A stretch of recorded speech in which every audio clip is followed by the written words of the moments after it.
Mettez pause, cherchez vous-même la solution avant de regarder la correction. Bonne vidéo.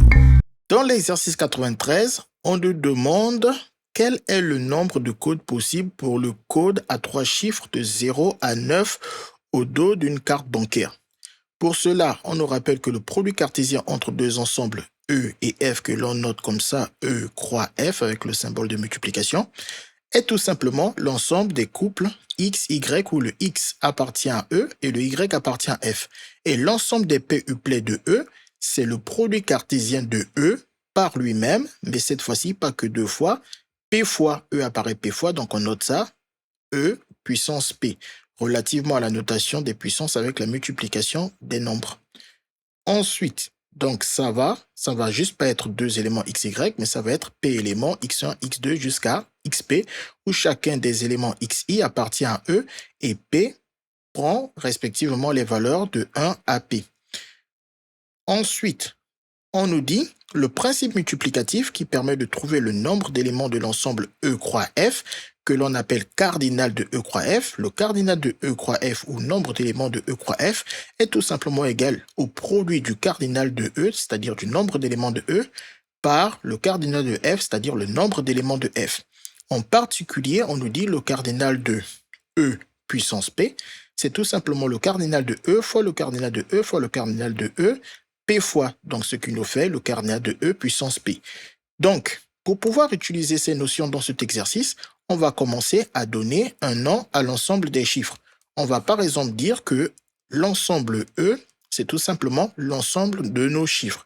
Donc 0, 1, 2, 3, 4, 5, 6, 7, 8, 9. On peut aussi le noter plus simplement, on peut dire qu'il s'agit tout simplement des entiers naturels qui se trouvent dans l'intervalle de 0 à 9.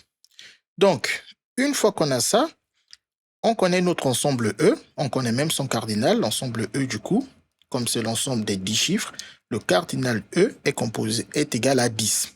Maintenant, ici, on va maintenant remarquer que un code, c'est tout simplement un 3-uplet, puisque un code est composé de 3 chiffres dans notre problème. Un code étant composé de 3 chiffres, je ne sais pas moi, 2, 4, 1 par exemple, ce serait un code possible, composé de 3 chiffres. On pourrait le noter comme un 3-uplet, donc 2,4,1.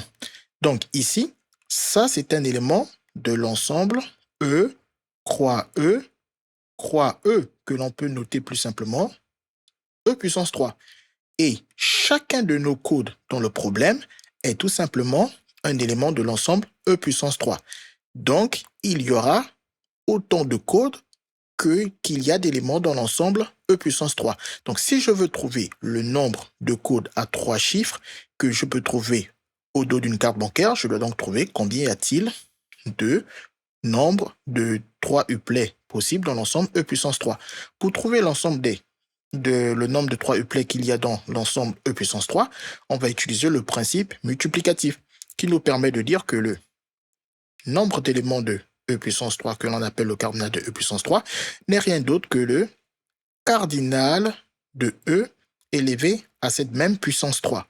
Le cardinal de E, on a déjà précisé que c'est 10 parce que c'est le nombre de chiffres. Donc ça nous fait 10. Et comme c'est puissance 3, ça nous fait donc 10 puissance 3 qui nous fait 10 fois 10 fois 10, ce qui nous fait 1000. La bonne réponse est donc la réponse C. Les mathématiques, ce n'est pas juste de la mémorisation et de l'application de cours. Ça nous aide à comprendre le monde qui nous entoure